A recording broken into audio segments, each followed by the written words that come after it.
আরবের ওই মরভূমিতে আসিলেন কে পথ দেখাতে, দিশারি তিনি দিন দুনিয়ার, সে তো মোদের রাসূলুল্লাহ। من يهده الله فلا مضل له ومن يضلله فلا هادي له، ونشهد أن لا إله إلا الله وحده لا شريك له، الذي لم يلد ولم يولد ولم يكن له كفوا أحد، ونشهد أن سيدنا وسندنا وطبيب قلوبنا ونور عيوننا محمدا عبده ورسوله، الذي أرسله بالحق بشيرا ونذيرا وداعيا إلى الله بإذنه وسراجا منيرا. أما بعد، فقد قال الله تعالى في كلامه المجيد والفرقانه الحميد: أعوذ بالله من الشيطان الرجيم، بسم الله الرحمن الرحيم. وإنك لعلى خلق عظيم. صدق الله العظيم وصدق رسوله النبي الحبيب الكريم، ونحن على ذلك من الشاهدين والشاكرين، والحمد لله رب العالمين. وقال تعالى في شان حبيبه مخبرا وآمرا: إن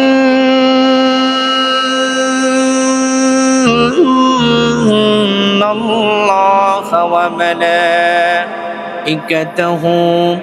يصلون على النبي يا أيها الذين آمنوا صلوا عليه وسلموا تسليما.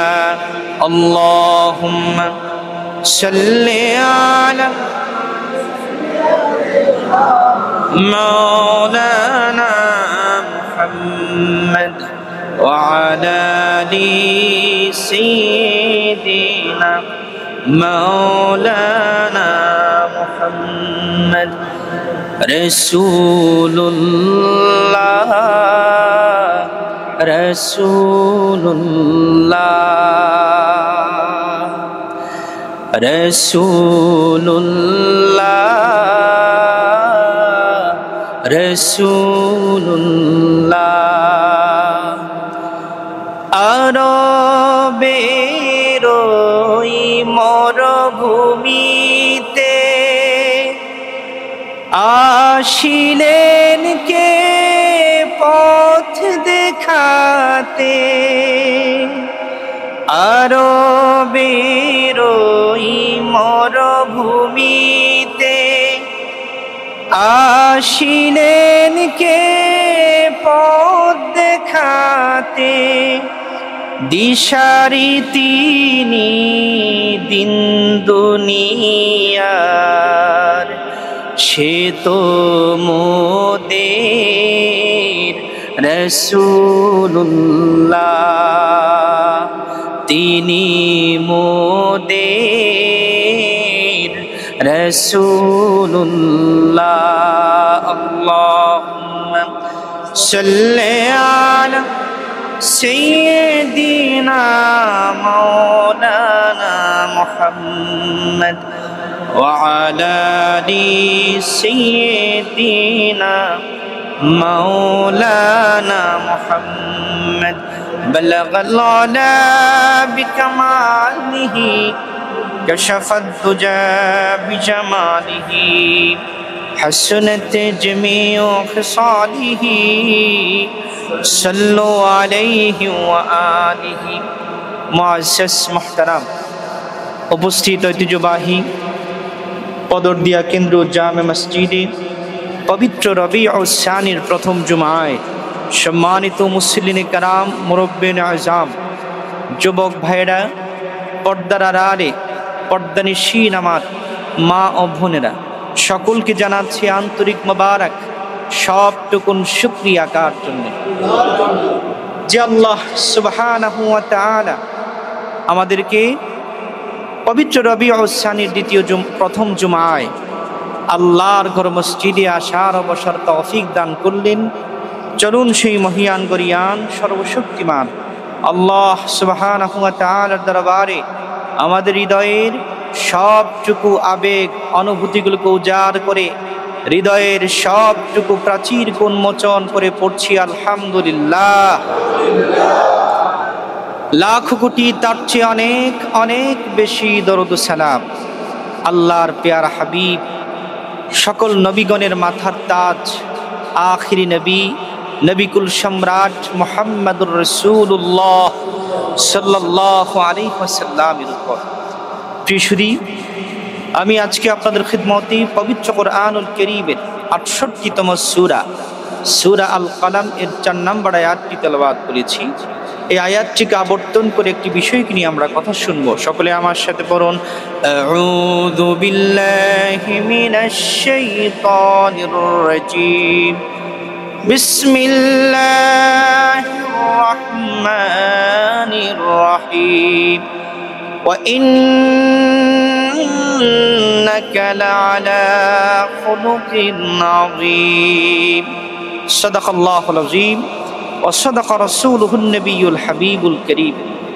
আজ থেকে ১৫০০ বছর পূর্বে আল্লাহ সুবহানাহু ওয়া তাআলা তার হাবিবের শানে সূরা আল কলমের ৪ নম্বর আয়াতে বলেন, ওয়া ইন্নাকা লাআলা খুলুকিন আযীম, হাবিব মুহাম্মদ সাল্লাল্লাহু আলাইহি ওয়াসাল্লাম, আপনি অবশ্যই মহান চরিত্রের অধিকারী। সুবহানাল্লাহ। এই আয়াতে আল্লাহ পাক তার হাবিবের খুলুক, নবীজির চরিত্রের শানে বললেন খুলুকুন আযীম, আপনি সুউচ্চ সুমহান চরিত্রের অধিকারী। বলেন সুবহানাল্লাহ। আমার নবীর মতো এত সুমহান চরিত্রের কেউ পৃথিবীতে আসে নাই, কিয়ামত পর্যন্ত আসবে না। প্রিয় সুধী, আল্লাহ সুবহানাহু ওয়া তাআলা আল্লাহ পাকের শানে এই আজিম শব্দ ব্যবহার করেছেন। বলেন সুবহানাল্লাহ। আল্লাহ পাক আমাদেরকে যে জান্নাত দিবেন, এই জান্নাত আমরা যে নেক আমল করি, এই জান্নাতকে বলেছেন আজরুন আযীম, মহান পুরস্কার। সুবহানাল্লাহ। আল্লাহ রাব্বুল আলামিন কিয়ামতের সেই বিভীষিকাময় মুহূর্তকে বলেছেন আযীম। আল্লাহ পাক বলেন আম্মা ইয়াতাসাআলুন আনিন নাবাইল আযীম। আল্লাহ পাক কিয়ামতের মুহূর্তকে বলেছেন আযীম। আল্লাহ পাক কাফেরদেরকে শাস্তি দিবেন, সেটাকেও বলেছেন আযীম, মহান শাস্তি, কঠিন শাস্তি। আল্লাহ পাক ইমানদারদের দিকে দিবেন মহান পুরস্কার, আর কাফেরদের শাস্তি ছোট না কঠিন। এই যে আযীম শব্দ আল্লাহ ব্যবহার করলেন আল্লাহ পাকের শানে কিয়ামতের কঠিন বিভীষিকাময় মুহূর্তের অবস্থা বুঝাতে গিয়ে, আল্লাহ তার হাবিবের চরিত্র কেমন ছিল, নবীজির আদর্শ কেমন ছিল, নবীজির আদর্শ চরিত্রের সুমহান বুঝাতেও আল্লাহ পাক ব্যবহার করেছেন আযীম। বলেন সুবহানাল্লাহ। শুধু মহান না, এটা সুপারলেটিভ ডিগ্রি, ডিগ্রির সর্বোচ্চ পর্যায়ে। মারহাবা বলবেন না? শুধু মহান না, আযীম এর অর্থ হলো সুমহান, যেই মহানের উপর আর কি হইতে পারে না, মহান হতে পারে না। বলেন সুবহানাল্লাহ। প্রিয়সুদী, আমরা নবীজির সিরাতের আলোচনা শুনছিলাম, ঠিক কিনা বলেন? আজকে আমরা শুনবো আরব সংস্কারে আল্লাহর নবী কি ভূমিকা পালন করেছেন। মারহাবা বলে। আইয়ামে জাহিলিয়াতের সংস্কারে আল্লাহর নবী কি ভূমিকা পালন করেছেন।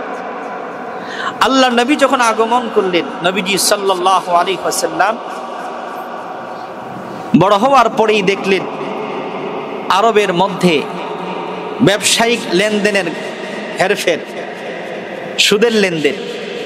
নাউজুবিল্লাহ পড়বেন না। নবী করিম সাল্লাল্লাহু আলাইহি ওয়াসাল্লাম চাচা আবু তালেবের সংসারে থাকতেন। আবু তালেবের ব্যবসা বাণিজ্যের দেখাশোনার জন্য নবীজিও নিযুক্ত হলেন। সুবহানাল্লাহ। আবু তালেব একদিন শামের উদ্দেশ্যে রওনা হবেন, সেখান থেকে ব্যবসায়িক পণ্য কিনবেন। নবীজি সাল্লাল্লাহু আলাইহি ওয়াসাল্লাম প্রিয় চাচাকে বললেন, চাচা আজকে আপনার কাছে অনুরোধ, আমাকেও সাথে নিয়ে যান। সুবহানাল্লাহ পড়বেন না। আমিও আপনার এই ব্যবসার সাথে শরীক হতে চাই। চাচা আবু তালেব বললেন, তুমি ছোট।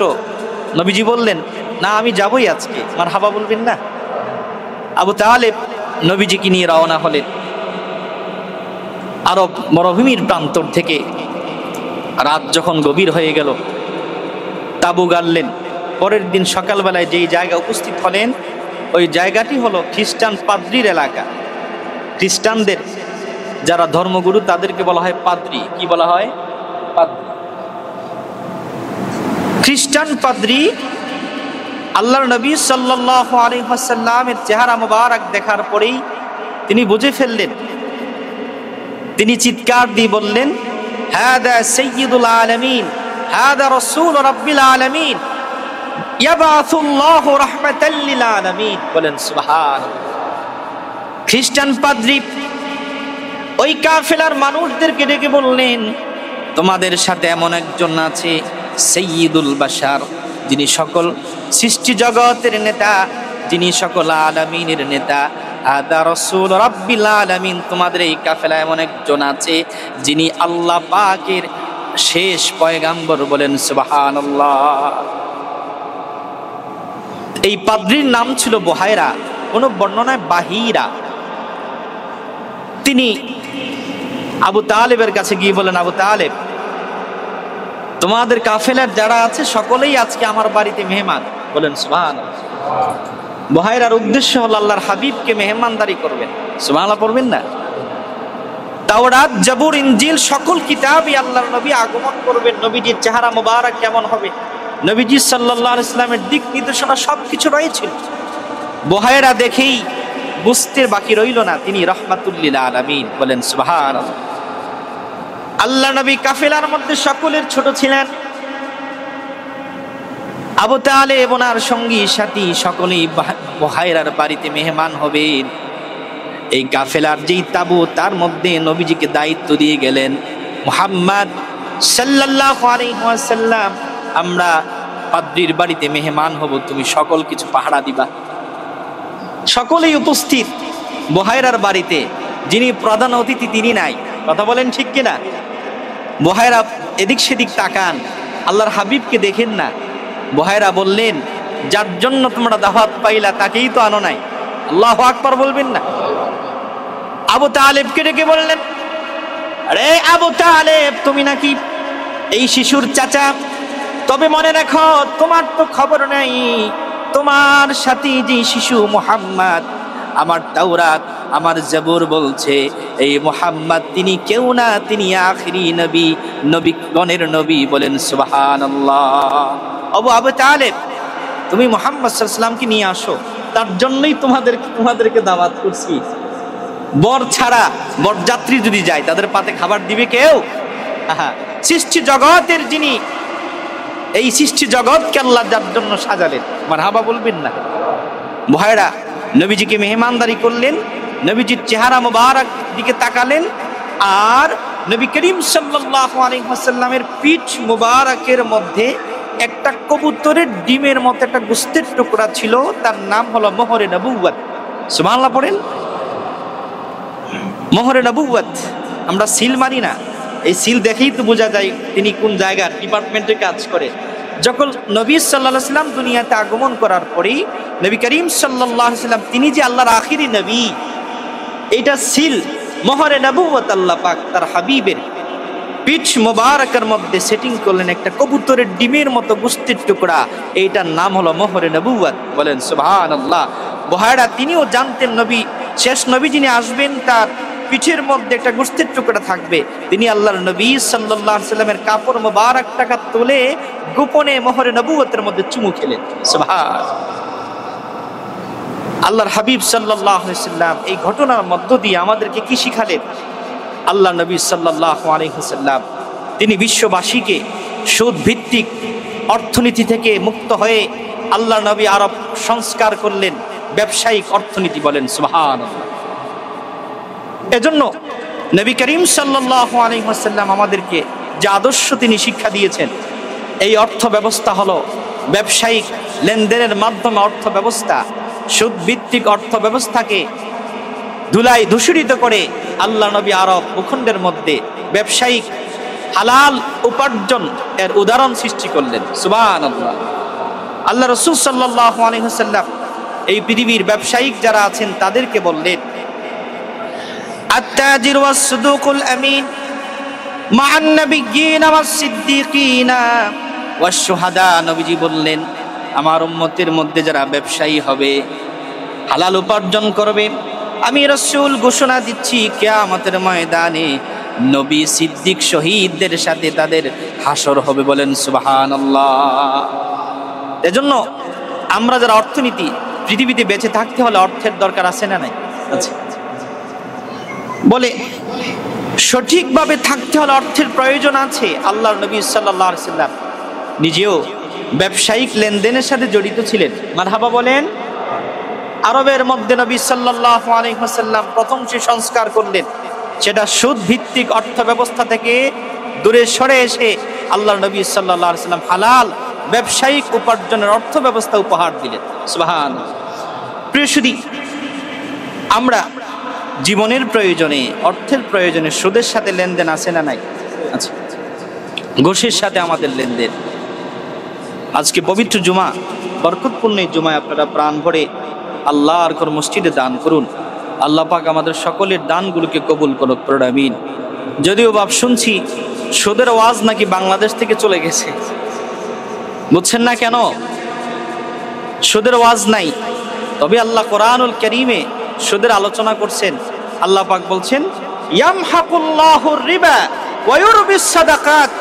পৃথিবীবাসী, আমি আল্লাহ ঘোষণা দিচ্ছি, ইয়ামহাকুল্লাহুর রিবা, তোমাদের সুদ ভিত্তিক লেনদেন, এই অর্থ, এগুলো সব ধ্বংস হয়ে যাবে। ওয়া ইউরবিস সাদাকাত, আর হালাল উপার্জনের মাধ্যমে যা অর্জন করবা এগুলোই তোমার থাকবে। বলেন সুবহানাল্লাহ। এজন্য নবী করিম সাল্লাল্লাহু আলাইহি ওয়াসাল্লাম সুদের বিরুদ্ধে যুদ্ধের ঘোষণা দিয়েছেন। আল্লাহু আকবার বলেন। উম্মত মুহাম্মাদীকে ধ্বংস করার অন্যতম কারণ হলো এই সুদ ভিত্তিক অর্থ ব্যবস্থা। আপনারা ডক্টর ইউনূসকে অপরাধী বানান। সে বলছে, আমি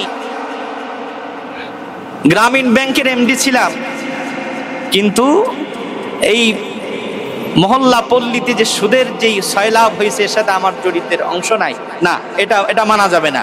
রাসূলুল্লাহ বলছেন, সুদের সাথে যে জড়িত সেও অপরাধী, যে সিগনেচার করবে সেও অপরাধী, যে সাক্ষী থাকবে সেও অপরাধী। ঠিক কিনা বলে? ছাড় নাই।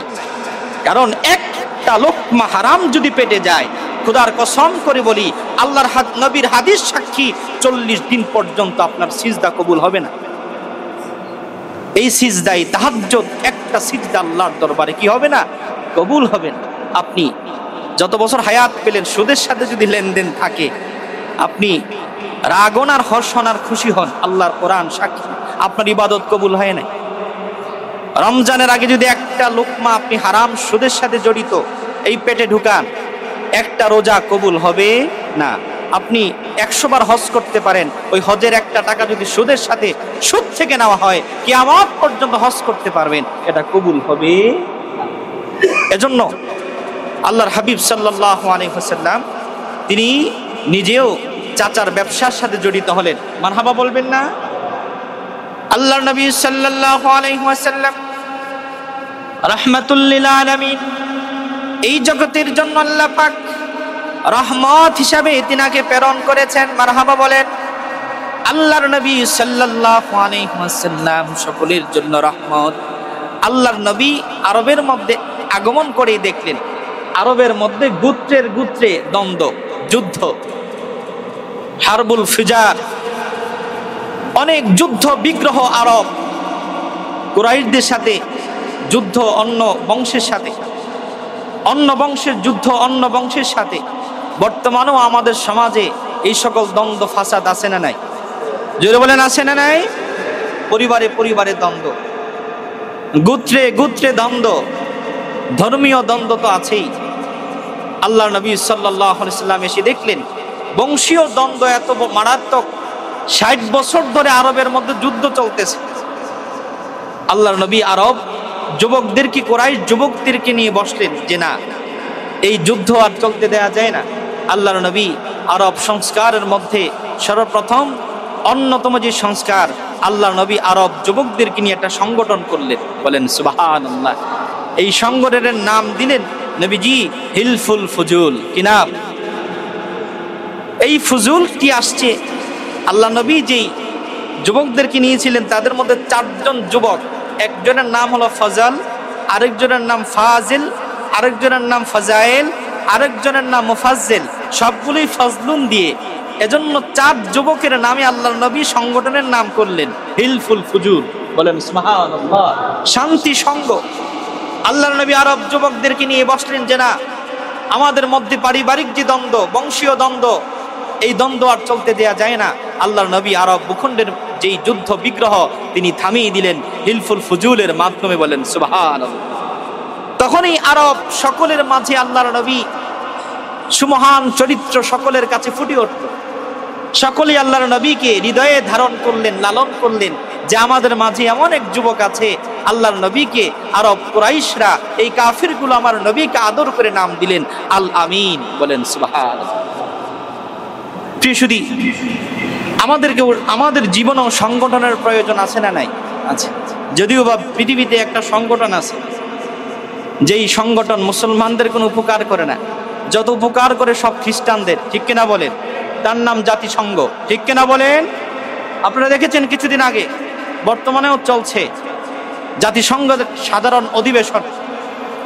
এই সাধারণ অধিবেশনে সকল রাষ্ট্রনায়কদের প্রতিবাদ্য বিষয় হলো এই ফিলিস্তিনে যে নির্মম নির্যাতন চলছে তা বন্ধ করে পৃথিবীবাসী একটি শান্তির মাধ্যমে চলে এসে এই নির্যাতিত ভূখণ্ড ফিলিস্তিনকে একটি স্বাধীন রাষ্ট্র ঘোষণা দেওয়া। এই বিষয়ে সকল প্রায় পৃথিবীর স্বাধীন যে রাষ্ট্র 193টি, তার মধ্যে হাতে গোনা 10-12টা রাষ্ট্র ছাড়া সকল রাষ্ট্রনায়কগণ একমত হয়েছেন যে ফিলিস্তিনে যে নির্যাতন চলছে এর বিরুদ্ধে আমাদেরকে অবস্থান নিতে হবে। কিন্তু একজন রাষ্ট্রনায়ক ঘোষণা দিল যে না, সে হলো আমেরিকা। সে হলো কি? আমরা রাজনীতি করতে গিয়ে কেউ ভারতপন্থী, কেউ আমেরিকাপন্থী আছে না নাই? তবে আল্লাহর নবীর হাদিস থেকে বলছি, আল্লাহর নবী বলছেন আল কুফরু কুল্লুহা মিল্লাতুন ওয়াহিদা। নবীজি বলছেন সকল কাফেররা এক জাতি, এক মতাদর্শের। আমেরিকাও আমাদের বন্ধু না, ভারতও আমাদের বন্ধু না। ঠিক কিনা বলে? বাংলাদেশে রাজনীতি করবেন, রাজনীতির আদর্শ নেন নবীজির আদর্শ থেকে। ঠিক কিনা বলেন? আমেরিকার সাথে লিয়াজু করে বাংলাদেশের ক্ষমতায় থাকা যাবে না, কারণ এই দেশ মুসলমানদের দেশ। ঠিক কিনা বলেন? ভারতের সাথে লিয়াজু করে বাংলাদেশের ক্ষমতায় থাকা যায় নাই, কারণ এই দেশ মুসলমানদের দেশ। ঠিক কিনা বলেন? আল্লাহর নবীর সুমহান আদর্শের যে রাজনীতি নবীজি উপহার দিয়েছেন, সেই দিকে চলেন। শান্তি আছে না নাই? শান্তি করে দিবেন কে? আল্লাহ। নবীজি সাল্লাল্লাহু আলাইহি ওয়াসাল্লাম সংগঠন করলেন হিলফুল ফুজুল। এজন্য আমরা যেই পরিবারে আছি না কেন, আমাদেরও সংগঠন থাকতে হবে। আমাদের সংগঠন কেমন? পারিবারিক সংগঠন। ভাইদেরকে নিয়ে আমরা একটি সংগঠন করব, মানে একসাথে থাকবো। ভাই ভাইয়ের দ্বন্দ্ব হলে ভাইয়েরাই মিটমাট করব। মনে রাখবেন, ভাই ভাইয়ের মধ্যে দ্বন্দ্ব লাগায় তৃতীয় পক্ষ। ঠিক কিনা বলেন? ভাই ভাইকে শত্রু বানায় দেয় তৃতীয় পক্ষ। পারিবারিক সংগঠন আমাদের থাকতে হবে। আমার নবীজি আদর্শ শিক্ষা দিয়েছেন, আমাদের সামাজিক সংগঠন থাকতে হবে, অর্থাৎ আমরা সংঘবদ্ধ থাকবো। এক থাকব, সকল আদর্শ নিয়ে মতাদর্শ নিয়ে আমরা একসাথে থাকব। এই আল্লাহর ঘর মসজিদই তার প্রমাণ, ঠিক কিনা বলেন? আল্লাহর ঘর মসজিদ, এখানে কোনো বর্ণবাদ নেই, এখানে রাজা বাদশাহ কি ধনী কি গরিব সকলেই এক কাতারে। মারহাবা বলবেন না? ইসলাম যে আমাদের যে সুমহান আদর্শ দিয়েছে, এই আদর্শ পৃথিবীর আর কেউ দিতে পারে নাই। আল্লাহ নবী সাল্লাল্লাহু আলাইহি ওয়াসাল্লাম আরব কুরাইশদেরকে নিয়ে সংগঠনের চারটি মূলনীতি নিয়ে সংগঠন করেন। 1 নাম্বার, আমরা দেশের অশান্তি দূর করার যথাসাধ্য চেষ্টা করব। 2 নাম্বার, বিদেশি লোকদের ধন প্রাণ মান সম্মান রক্ষা করে সদা সচেষ্ট থাকবো। যেহেতু বিভিন্ন অঞ্চল থেকে তৎকালীন সময়ে আল্লাহর ঘর কাবায় তারা আসতেন তাওয়াফ করার জন্য, আরব যুবকরা একতাবদ্ধ হলেন যে আল্লাহর ঘর কাবার সম্মান রক্ষার্থে আমরা কাজ করব। মারহাবা বলেন। 3 নাম্বার, বিভিন্ন গোত্রের মধ্যে সহানুভূতি ও সদ্ভাব স্থাপনে আমরা একত্রবদ্ধ থাকব। 4 নাম্বার, অত্যাচারী ও তার অত্যাচারের হাত থেকে অত্যাচারিতকে রক্ষা করব, মানে মাজলুমের পক্ষে থাকব। মারহাবা বলেন। আল্লাহ নবী সাল্লাল্লাহু আলাইহি ওয়াসাল্লাম পৃথিবীর বুকে প্রথম যে সংগঠন উপহার দিলেন বিশ্ববাসীর শান্তির জন্য, তার নাম হলো হিলফুল ফুজুল। কি নাম? এই হিলফুল ফুজুলের মাধ্যমে আল্লাহ নবী আইয়ামে জাহিলিয়াতের অত্যাচার অবিচার অনাচার থেকে দূর করে আরব সমাজকে একটি শান্তির সমাজ উপহার দিলেন। মারহাবা বলেন। প্রিয় সুদী, প্রিয় নবী সাল্লাল্লাহু আলাইহি ওয়াসাল্লাম আরবের মধ্যে এই সংগঠনের পরে এতটা প্রিয় হলেন আরব কাফিরদের মধ্যে, কুরাইশদের মধ্যে। কুরাইশরা আল্লাহর ঘর কাবাকে সংস্কার করেছে। কাবাকে সংস্কার করতে গিয়ে হাজরে আসওয়াদ যেটা, সেটাকে স্থাপন করার জন্য কে স্থাপন করবে? আমরা বিভিন্ন জিনিস উদ্বোধন করার জন্য হুজুরদেরকে নিয়ে যাই, ঠিক কিনা বলেন? বা একজন চিফ, একজন অতিথি রাখি যিনি এই উদ্বোধনে শরীক হবেন। আরব কুরাইশরা বসলো যে হাজরে আসওয়াদ এটা জান্নাতি পাথর। মারহাবা বলবেন না?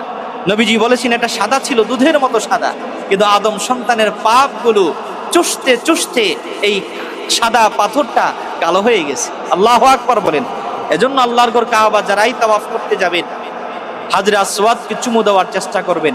তবে ঠেলাঠেলি হুড়াহুড়ি করে আমি যতটুকু শুনেছি সেখানে অনেক বেশি ধাক্কাধাক্কি হয়। সুদানি মহিলারাও সেখানে গিয়ে ধাক্কার মধ্যে শরীক হয়, নাউজুবিল্লাহ পড়েন। সেই কঠিন সময়ের মধ্যে যদি কেউ না পারি, দূর থেকে আমরা কি করব? ইশারা করব, তাহলেই আল্লাহ পাক ওই চুমু দেওয়ার ফজিলত দান করি। সুবহানাল্লাহ।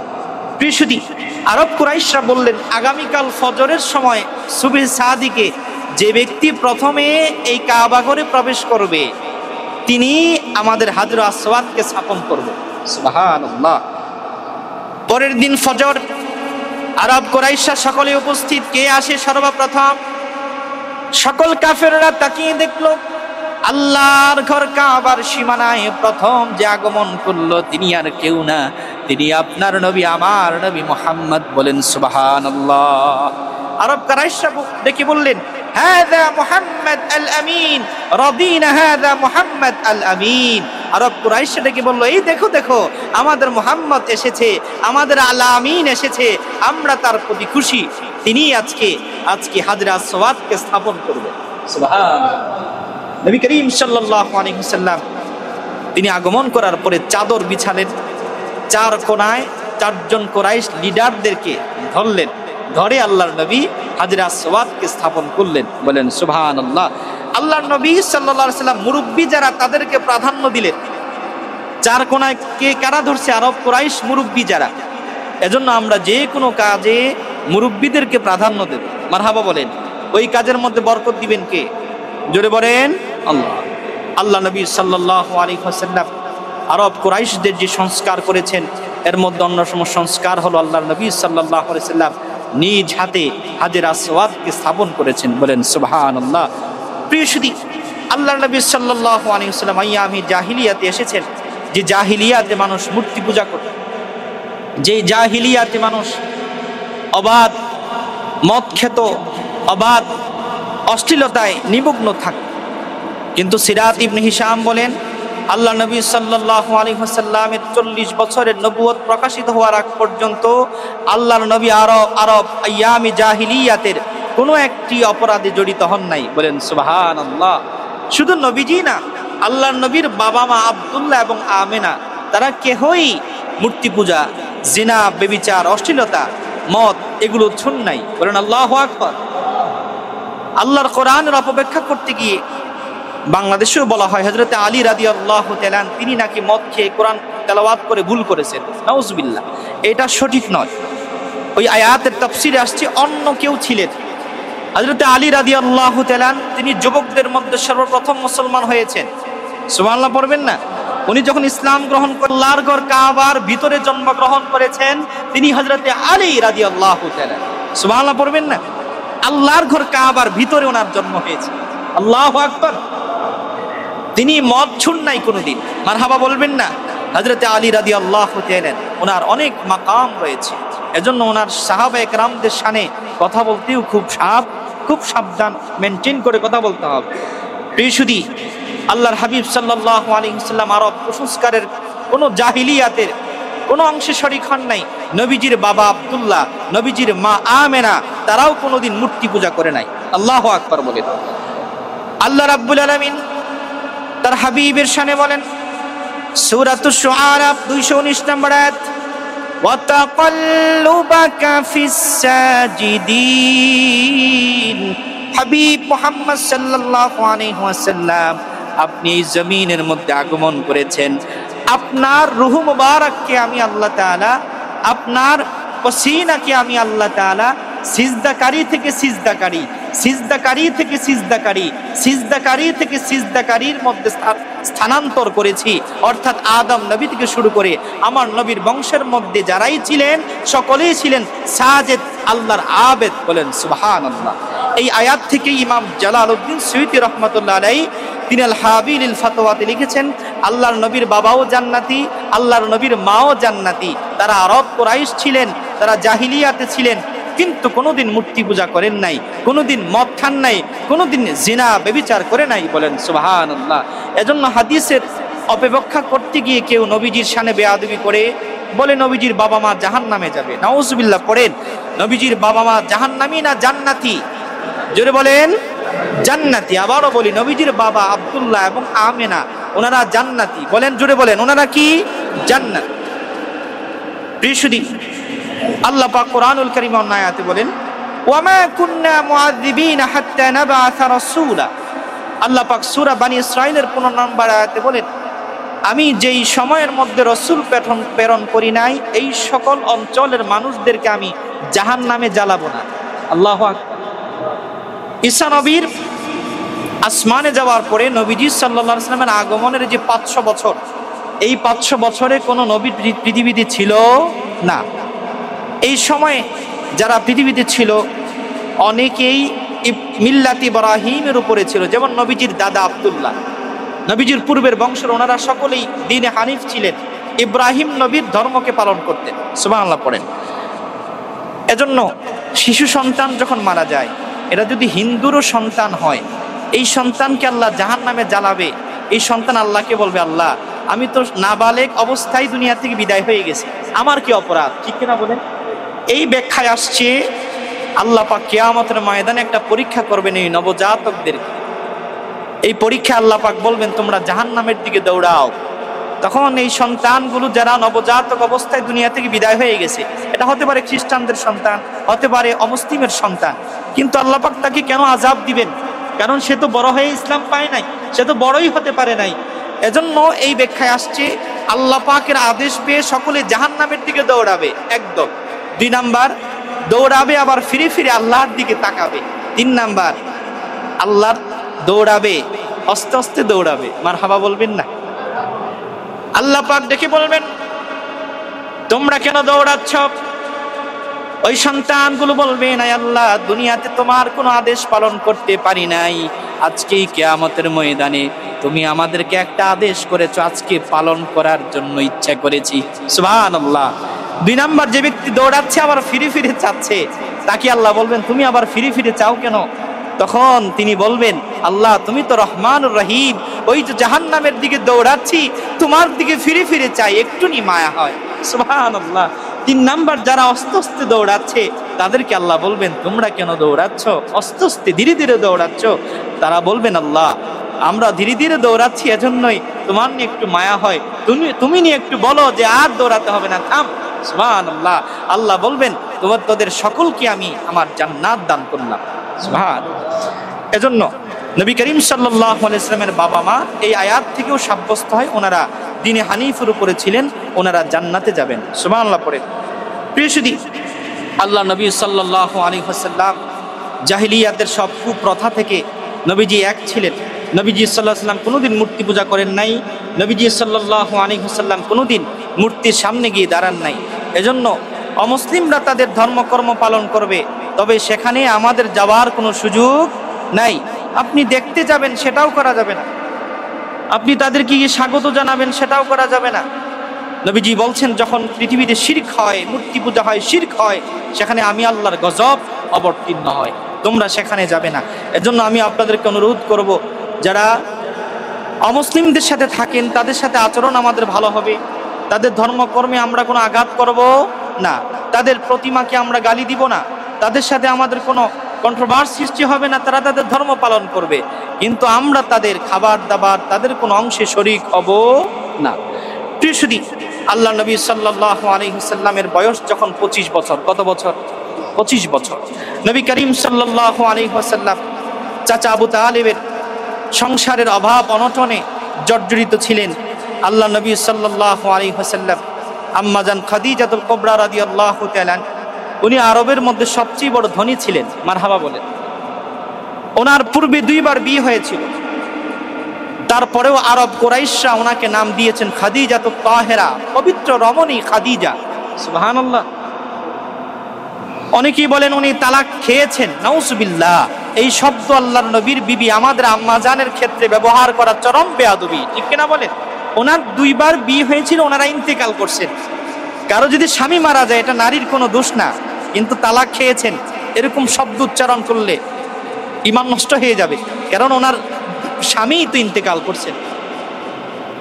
আল্লাহ নবী সাল্লাল্লাহু আলাইহি ওয়াসাল্লাম খাদিজাতুল কুবরা ব্যবসার অর্থ দেখভাল করতেন। একদিন খাদিজা রাদিয়াল্লাহু তাআলা আনহা ওনার বান্ধবীরা এসে খাদিজাতুল কুবরাকে ডেকে বলছেন, খাদিজা তোমার তো খবর নাই, তুমি যে যুবককে নিয়োগ দিয়েছো দেখলাম আমি, তিনি যখন রৌদ্রের মধ্যে হাঁটেন আকাশের মেঘ তাকে ছায়া দিচ্ছে। সুবহান। খাদিজাতুল কুবরাকে ডেকে বললেন বান্ধবীরা, রে খাদিজা তোমার তো খবর নাই, আমরা দেখলাম তিনি যখন হাঁটেন রাতের বেলায় আকাশের চন্দ্র তাকে আলো দিচ্ছে। বলেন সুবহানাল্লাহ। আমার নবী যখন হাঁটতেন আকাশের মেঘমালা নবীজিকে ছায়া দিত। সুবহানাল্লাহ। এজন্যই কাজী আয়াস রাহমাতুল্লাহি আলাইহি বলেছেন, ইন্নাহু কানা লা যিল্লা লি শাখসিহি ফি শামসিন ওয়ালা কামারিন লিআন্নাহু কানা নূরা। নবীজি সাল্লাল্লাহু আলাইহি ওয়াসাল্লাম যখন দিনের বেলা রাতের বেলা হাঁটতেন, চন্দ্র এবং সূর্যের যেই প্রভাব নবীজির উপরে পড়তো না। বলেন সুবহানাল্লাহ। কাজী আয়াস রাহমাতুল্লাহি আলাইহি কিতাবু শিফার মধ্যে লিখেছেন, চন্দ্রের আলো নবীজির প্রভাব পড়তো না, সূর্যের আলোর নবীজির উপরে প্রভাব পড়তো না। কারণ হলো চন্দ্রের যে আলো, সূর্যের যে আলো, লিআন্নাহু কানা নূরা, সকল নূর ছিলেন আল্লাহর নবী। বলেন সুবহানাল্লাহ। এজন্য চন্দ্র সূর্যের আলোর কোনো প্রভাব নবীজির উপরে পড়তো। কাজী আয়াস রাহমাতুল্লাহি আলাইহি তিনি আরো চমৎকার করে লিখেছেন, আমার নবী সাল্লাল্লাহু আলাইহি ওয়াসাল্লামের দেহ মুবারকের ইজ্জত কত ছিল। ওয়া ইন্না যুবাবা কানা লা ইয়াকাউ আলা জাসাদিহি ওয়ালা সিয়াবিহি। আমরা নবীজিকে কি ইজ্জত করব, আমরা মানুষ নবীজির কি সম্মান করব। আরব সময় নবীজি যখন পৃথিবীতে ছিলেন, ইন্না যুবাবা কানা লা ইয়াকাউ আলা জাসাদিহি ওয়ালা সিয়াবিহি, আমার নবী এত দামি নবী ছিলেন, আমার নবীর দেহের মধ্যে কোনোদিন মশা মাছি বসে নাই। সুবহানাল্লাহ। আমার নবীর দেহ মুবারককে শুধু আমরা তাজিম করব তেমন নয়, আরব মশা মাছি তারাও আমার নবীজিকে তাজিম করতেন। সুবহানাল্লাহ। শুধু আমার নবীজির দেহ মুবারকে না, কাজী আয়াস লিখেন ওয়ালা সিয়াবিহি, নবীজির পোশাক মুবারকের মধ্যেও কোনোদিন মশা মাছি বসে নাই। সুবহানাল্লাহ। আমার নবীজির এত সম্মান, এত ইজ্জত ছিল। তখন আরব কুরাইশ ধনাঢ্য পরিবারের সন্তান খাদিজাতুল কুবরা রাদিয়াল্লাহু তাআলা আনহা, তিনি আল্লাহর নবীর চাচার কাছে বিয়ের প্রস্তাব দিলেন। সুবহানাল্লাহ। আল্লাহর নবীর চাচা আরব কুরাইশদেরকে, বংশের মানুষদেরকে বললেন যে খাদিজাতুল কুবরা, খাদিজাতুত তাহেরা আমাদের মুহাম্মদ সাল্লাল্লাহু আলাইহি ওয়াসাল্লামের জন্য বিয়ের প্রস্তাব দিলেন, সকলেই তখন মারহাবা মারহাবা বললেন। যে তৎকালীন সময়ে আরবের মধ্যে যে সতী সাধী পবিত্র রমণী ছিল তিনি একজন, তিনি হলেন খাদিজাতুল কুবরা। বলেন সুবহানাল্লাহ। নবীজির চাচা আবু তালিব উনি নবীজি সাল্লাল্লাহু আলাইহি ওয়াসাল্লামের বিয়ে পড়ালেন। নবীজি সাল্লাল্লাহু আলাইহি ওয়াসাল্লামের বিয়ের সময় তিনি একটা আরবিতে খুতবা দিলেন। খুতবার মধ্যে নবীজির চাচা বললেন, আম্মা বাদু ফাইন্না মুহাম্মদ মিম্মান লা ইউওয়াজিনু বিহি ফাতাম মিন কুরাইশ। ও খাদিজাতুল কুবরার পরিবার, তোমরা এমন বরকে পাচ্ছ, এমন মুহাম্মদ সাল্লাল্লাহু আলাইহি ওয়াসাল্লামকে যদি ওজন দেওয়া হয় আরব কুরাইশদের মধ্যে এমন কোন সন্তান পাওয়া যাবে না নবীজি মুহাম্মদ সাল্লাল্লাহু আলাইহি ওয়াসাল্লাম এই যুবকের সমান হতে পারে। সুবহানাল্লাহ। আল্লাহ, এজন্য আমরা বিয়ের সময় বিয়ে পড়াতে গিয়ে আরবি খুতবা দেব, হুজুরদেরকে নিয়ে যাবো। এই আরবি খুতবার মধ্যে বরকত আছে না নাই? এটা নবীজির সুন্নাত। আমরা সুন্নাত ছেড়ে দিয়ে সব আজে বাজে কাজ করি। বিয়ের পড়ানোর সময় খুতবা, এটা নবীজির সুন্নাত। আরব কুরাইশরাও ওই রীতি মানতেন। বলেন মারহাবা। আল্লাহ নবী সাল্লাল্লাহু আলাইহি ওয়াসাল্লাম পৃথিবীর বুকে রহমত হিসেবে এসেছেন। আমার নবী শুধু আমাদের জন্য রহমত না, আমার নবী আজ থেকে ১,৫০০ বছর পূর্বে এই পৃথিবীর সকল শত বিধবা নারীর জন্য আমার নবী ছিলেন রহমত। বলেন সুবহানাল্লাহ।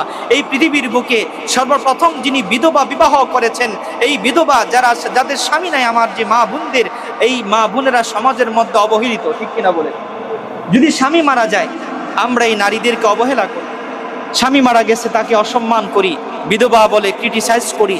কিন্তু আল্লাহর নবী 25 বছরের যুবক, সহিহ বুখারীর বর্ণনায় নবীজির দেহ মোবারকে জান্নাতি 25 জন জান্নাতীর শক্তি ছিল।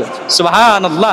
রাহমাতুল লিল আলামিন, 25 বছর বয়স, তিনি বিয়ে করলেন একজন বিধবা নারীকে। মারহাবা বলবেন না? এজন্য আমার যে মা বোনেরা বিধবা তাদের শানে খুব সাবধান।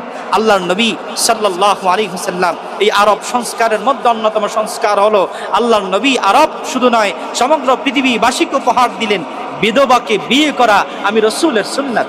সুবহানাল্লাহ।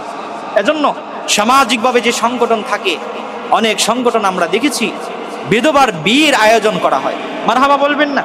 বিধবাদের বিয়েতে অর্থ খরচ করা, কোন বিয়েতে অর্থ খরচ করা এটা নবীজির সুন্নাত। সুবহানাল্লাহ। আল্লাহ নবী সাল্লাল্লাহু আলাইহি ওয়াসাল্লাম আমার মা বোনদের সম্মানকে সুউচ্চ করলেন। নবীজি সাল্লাল্লাহু আলাইহি ওয়াসাল্লাম সর্বপ্রথম যে বিয়ে করলেন তিনি একজন বিধবা নারী ছিলেন, তিনি খাদিজাতুত তাহেরা। বলেন সুবহানাল্লাহ। প্রিয় সুধী, আল্লাহ নবী সাল্লাল্লাহু আলাইহি ওয়াসাল্লাম আল্লাহ পাক খাদিজাতুল কুবরাকে কতটা সম্মানিত করেছেন। সহিহ বুখারীর বর্ণনা, আল্লাহ নবী সাল্লাল্লাহু আলাইহি ওয়াসাল্লাম খাদিজাতুল কুবরার ঘরে অবস্থান করছেন। নবীজি সাল্লাল্লাহু আলাইহি ওয়াসাল্লাম খাদিজাতুল কুবরাকে বললেন, যা জিবরিল, ও খাদিজা, জিবরিল এইমাত্র আমার কাছে আগমন করলো, আর করে আল্লাহ রাব্বুল আলামিন তোমাকে সালাম জানিয়েছে। সুবহানাল্লাহ। পৃথিবীর বুকে এমন একজন নারী প্রথম ছিলেন যেই নারীকে স্বয়ং আল্লাহ পাক সালাম দিয়েছেন। সুবহানাল্লাহ পড়বেন না? তিনি কে? খাদিজাতুল কুবরা রাদিয়াল্লাহু তাআলা, আমাদের আম্মা জান। মারহাবা বলেন। আল্লাহ নবী সাল্লাল্লাহু আলাইহি ওয়াসাল্লাম খাদিজাতুল কুবরার প্রশংসা কত করতেন। খাদিজাতুল কুবরার ইন্তেকালের পরে আল্লাহর নবী বিবিদের সাথে খাদিজাতুল কুবরার প্রশংসা করতেন। নবীজি বললেন, কান্নাহু লাম ইয়াকুন ফিদ দুনিয়া ইমরাআতুন ইল্লা খাদিজা। ও আয়েশা শোনো, আমার খাদিজা প্রথম বিবি, আমার বিবি এমন একজন বিবি, আমার বিবির মতো পৃথিবীর কোনো নারী আর জন্মায় না। সুবহানাল্লাহ। আমার বিবির মতো আর কোনো বিবি নাই। এজন্য স্বামী স্ত্রী আমরা যারা বিয়ে করেছি আমাদের এই সম্পর্ক থাকবে এমন সম্পর্ক, আমাদের সম্পর্ক থাকবে জান্নাতি সম্পর্ক, ঠিক কিনা বলেন? নবীজি সাল্লাল্লাহু আলাইহি ওয়াসাল্লাম বিবিদের প্রশংসা করতেন। হাদিসের মধ্যে নবীজি সাল্লাল্লাহু আলাইহি ওয়াসাল্লাম এক এক বিবির এক এক প্রশংসা করেছেন। কিন্তু আমরা যদি আমাদেরকে প্রশ্ন করা হলে আমরা বিবি স্বামীর বদনাম গায়, স্বামী বিবির বদনাম গায়, আছে না নাই? সাবধান। নবীজি বলছেন, কোন স্বামী যদি ইন্তেকাল করে, বিবি যদি বলে আমার স্বামী ভালো ছিল, আল্লাহ পাক বলেন আমি ওই স্বামীর জন্য জান্নাতকে ওয়াজিব করে দিলাম। সুবহানাল্লাহ। কোন স্ত্রী যদি মারা যায়, স্বামী যদি সন্তুষ্ট থাকে, নবীজি বললেন ওই বিবির জন্য আমার জান্নাত ওয়াজিব। সুবহানাল্লাহ। আমার নবী সাল্লাল্লাহু আলাইহি ওয়াসাল্লাম খাদিজাতুল কুবরা যখন মুমূর্ষু অবস্থায় নবীজি খুব মর্মাহত। হযরতে জিবরিল আমিনকে আল্লাহ পাঠালেন। জিবরিল এসে বললেন, রাব্বি ইন উবাশশিরা খাদিজা বিবাইতিন ফিল জান্নাহ মিন কাসাব। ইয়া রাসূলুল্লাহ, ইয়া হাবিবাল্লাহ, আপনি মনে কষ্ট নেবেন না, আপনার খাদিজার জন্য আমি জিবরিলকে আল্লাহ পাক জান্নাতে একটা বাড়ি বানাতে বলেছে। সুবহানাল্লাহ। খাদিজাতুল কুবরার এত মাকাম ছিলেন। খাদিজাতুল কুবরা রাদিয়াল্লাহু তাআলা, ওনার জন্য আল্লাহ জান্নাতে একটা বাড়ি বানিয়েছেন। নবীজি মুস্কি হেসেছেন, বলেন সুবহানাল্লাহ। আল্লাহ নবী সাল্লাল্লাহু আলাইহি ওয়াসাল্লাম ওনার দ্বীন প্রচারে, ইসলাম প্রচারে যেই মহিলার সবচেয়ে বেশি অবদান ছিল তিনি খাদিজাতুল কুবরা রাদিয়াল্লাহু তাআলা। আল্লাহ নবী যখন হেরা পর্বতে ধ্যানমগ্ন ছিলেন, জাবালে রহমত, আপনারা যারা গিয়েছেন, এই জাবালে রহমত উঠতে আমরা বাঙালিরা সাহস হয় না, এখন তো অনেক সিঁড়ি করা হয়েছে শুনেছি। তৎকালীন সময়ে 40 দিন খাদিজাতুল কুবরা এই জাবালে রহমত প্রতিদিন 2 বার উঠতেন। সুবহানাল্লাহ। নবীজির কাছে খাবার পৌঁছাতেন। এজন্য দ্বীন প্রচারে আমাদের মহিলাদেরও অবদান আছে না নাই? আমার মা বোনদের অবদান আছে না নাই? সর্বপ্রথম যিনি ইসলাম গ্রহণ করেছেন তিনি আর কেউ না, তিনি খাদিজাতুল কুবরা রাদিয়াল্লাহু তাআলা। বলেন সুবহানাল্লাহ। আল্লাহ নবী সাল্লাল্লাহু আলাইহি ওয়াসাল্লাম অনেক বেশি খাদিজাতুল কুবরার প্রশংসা করতেন। এই যে আল্লাহ নবী আমাদের মাঝে আগমন করে এই যে আদর্শগুলো রেখে গিয়েছেন, আল্লাহ নবী সমাজ সংস্কার করেছেন, আল্লাহ নবী পরিবার সংস্কার করেছেন, আল্লাহ নবী সংগঠন উপহার দিয়ে দ্বন্দ্বকে মিটমাট করে আরবের মধ্যে শান্তি প্রতিষ্ঠা করেছেন। এই সুন্নাত, এই আদর্শ আমাদেরও প্রয়োজন আছে না নাই? যদি বলেন আছে না নাই? নবীজি সাল্লাল্লাহু আলাইহি ওয়াসাল্লামের এই সিরাত থেকে আমরাও যে শিক্ষা গ্রহণ করব, আমরা সামাজিকভাবে বসবাস করব শান্তিভাবে। ইসলাম আগমন করার পরে কোনো বর্ণ নাই, কোনো সংজ্ঞা বিচ্ছেদ নাই, পরিবারের দ্বন্দ্ব। ইসলাম আগমন করার পরে এগুলো সব মিটমাট করেছেন মুহাম্মাদুর রাসূলুল্লাহ সাল্লাল্লাহু আলাইহি ওয়াসাল্লাম। এজন্য আমরা সামাজিকভাবে বসবাস করতে গিয়ে আমরা বাংলাদেশে অনেক সংগঠন আছে, আমাদের সব সংগঠনের একটাই উদ্দেশ্য থাকবে শান্তি। কি থাকবে? শান্তি। জাতিসংঘের মাধ্যমে শান্তি প্রতিষ্ঠা করা সম্ভব না, কারণ আমেরিকা এই বলছে সম্ভব না। আমেরিকাকে বলা হয় অনেক শান্তি প্রতিষ্ঠা করে, কিন্তু পৃথিবীর সব অশান্তির মূল হলো আমেরিকা। ঠিক কিনা বলেন? আমেরিকা হলো সন্ত্রাসের প্রসূতি। এরাই আমাদেরকে জঙ্গি বলে, এরাই আমাদেরকে সন্ত্রাস বলে। আমার আফগানে যুদ্ধ করে আফগানকে শেষ করেছে, আমার বাগদাদকে যুদ্ধ করে বাগদাদকে শেষ করেছে, আমার স্বাধীন ভূখণ্ড ফিলিস্তিনকে যুদ্ধ বিগ্রহ করে আজকে ফিলিস্তিনকে একটি মৃত্যুপুরী বানিয়েছে এই আমেরিকা। ঠিক কিনা বলেন? এজন্য আমরা কখনোই কারো গোলামি করে এদেশে রাজনীতি করব না। আমাদের আদর্শের একটি জায়গা হলো আমাদের নবী মুহাম্মাদুর রাসূলুল্লাহ সাল্লাল্লাহু আলাইহি ওয়াসাল্লাম। আমরা যেই সংগঠনের সাথে জড়িত আছি, আমরা যদি নিয়ত থাকে আমরা শান্তি প্রতিষ্ঠা করব, এর মধ্যে বরকত রহমত দিবেন কে? জোরে বলেন কে? আল্লাহ।